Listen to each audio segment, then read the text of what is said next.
ma-appreciate ko pag niregaloan mo ko ng FEBC. Maganda, meron giveaway t-shirt.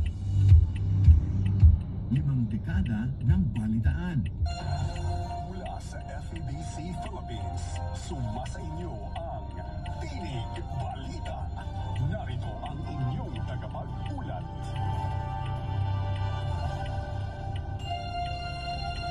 Magandang tanghali, narito ang mga balita. Ako si Raquel Camolando.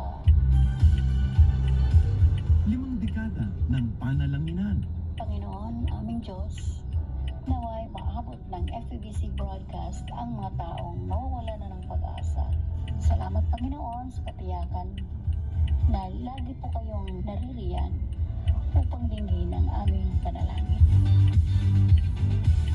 5 dekada ng makabuluhang hundahan at talakayan. Sana all mainit. Kami po dito Talaga. kakatitila lamang ng ulan. Talagang binanatan kami ng Oo. tuloy.